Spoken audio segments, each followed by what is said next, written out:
ഭയം ഭക്തി ബഹുമാനം ദിലീപിന്റെ വളരെ പ്രതീക്ഷയോടുകൂടി വന്നൊരു സിനിമയാണ്.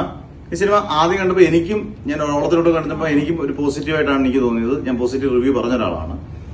ഈ സിനിമ ധ്യാൻ ശ്രീനിവാസനുണ്ട്, വിനീത് ശ്രീനിവാസനുണ്ട്, താരനിരകളുകൊണ്ട് ഇതുണ്ട്. മോഹൻലാൽ എക്സ്റ്റൻഡഡ് ക്യാമിയോ റോളിൽ ഗംഭീര റോളായിട്ട് ചെയ്തിട്ടുള്ള സിനിമയാണ്.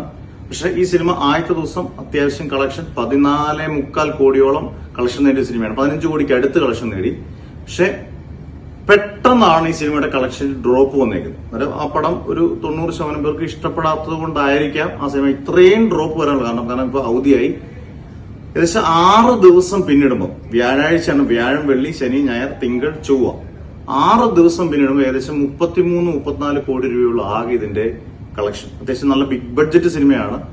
കാരണം ആദ്യത്തെ ഒരു 2 ദിവസത്തിന് ശേഷം, 2-3 ദിവസത്തിന് ശേഷം, പ്രത്യേകിച്ചും ഞായറാഴ്ചത്തേക്ക് ശേഷം ഈ പടം പെട്ടെന്ന് വീണു. ഒരു തിയേറ്ററിലൊക്കെ വളരെ പരിമിതമായ ആളുകൾ മാത്രമേ ഉള്ളൂ.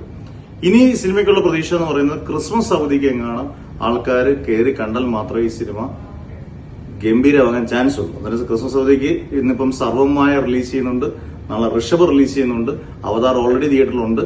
ഇതിരിക്കെ ഇതിന്റെ കളക്ഷൻ മുന്നോട്ട് അധികം പോകാൻ ചാൻസ് ഇല്ല എന്നാണ് തോന്നുന്നത്. അങ്ങനാണെങ്കിൽ ഒരു പക്ഷേ ഈ സിനിമ ഒരു ഡിസാസ്റ്റർ, നമ്മളിപ്പം പറയാൻ പറ്റത്തില്ല, ഡിസാസ്റ്റർ ചാൻസ് ഉള്ള ഒരു സിനിമയാണെന്ന് പറയാം. ഡിസാസ്റ്റർ ആണെന്ന് പറയുന്നത് മോശം, പക്ഷേ ഡിസാസ്റ്ററിലേക്ക് നീങ്ങുന്ന ഒരു സിനിമയെന്ന് നമുക്ക് തോന്നുന്നു. കാരണം കളക്ഷൻ അതുപോലെ ഡ്രോപ്പായി.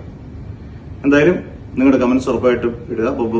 കണ്ടിട്ടുള്ള ഒരു അഭിപ്രായങ്ങൾ പറയുക. എന്തായാലും കളക്ഷൻ ഒരു 34 കോടി ആ റേഞ്ചിൽ മാത്രമേ ഉള്ളൂ കളക്ഷൻ. അത് വൻ ഇടിവാണ് കളക്ഷൻ ഉണ്ടായിരിക്കുന്നത്.